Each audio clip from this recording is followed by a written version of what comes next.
Macmillan Audio presents The Sirens, a novel. Written by Emilia Hart. Read by Barry Krynick.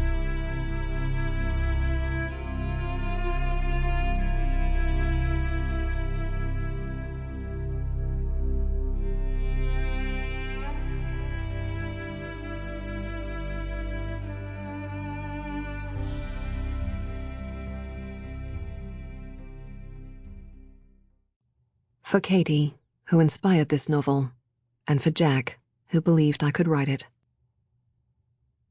The ocean has its silent caves.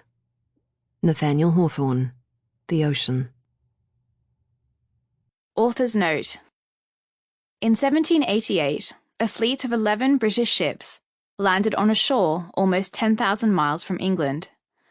The ships carried convicts whom the overburdened British prison system could no longer hold. A significant minority hailed from Ireland, which had been under British colonial rule for centuries.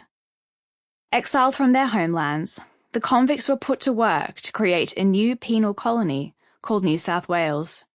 Over the next 80 years, British authorities transported thousands of convicts to New South Wales and the nearby colonies of, as they were then called, Van Diemen's Land, Brisbane, and the Swan River Colony. In 1901, these and other surrounding colonies united to become Australia. The first Australians, Aboriginal and Torres Strait Islander peoples, had thrived on the land for millennia before the arrival of those ships. It is estimated that over 250 languages, reflecting distinct nations with distinct cultures, were spoken in Australia prior to 1788. British invasion was devastating for Aboriginal and Torres Strait Islander peoples. Their lands were taken from them. Many lost their lives to colonial violence and imported disease. Following 1788, First Nations peoples were subject to racist policies that aimed to assimilate them into white Australian society, an attempt to deprive them of their language and culture as well as their land. The effects of this are still felt today. This is a painful legacy, and one that is not mine to write about. Nor is it my place to write about the enduring agency of First Nations peoples and their conservation of language, culture, and connection to country. I would encourage you to seek out their stories. The Australian Institute of Aboriginal and Torres Strait Islander Studies, accessible at aiatsis.gov.au, is a good place to start. Acknowledgement of country. Comer Bay is a fictional place, inspired by my treasured memories of staying with family in Bateman's Bay on the south coast of New South Wales. I would like to acknowledge the Walbunja people, the traditional custodians of that land, and pay my respects to elders both past and present. Part 1. Prologue.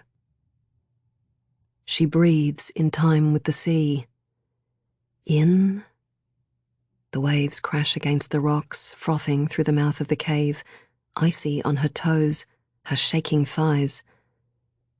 Out. The tide sucks away, leaving offerings in its wake. A glistening rope of seaweed, pieces of shell, pearled as bone. She grits her teeth, but the pain rips through her, a bright, shocking thing, and the next breath is a scream. Another contraction, her cries swallowed by the thundering waves. She knows she is safe in her dark cave, with its slick rocks and its steady drip of salt. But the sea is hungry, and it must be fed. She places a shaking hand between her legs, feels the baby's skull with its bloodied caul. Now. She lifts the fabric of her dress, bunching it into her mouth, biting down hard on the cloth, her body gathering itself together. One more push and she howls, her body split open, until it is empty, spent. Sample complete. Ready to continue?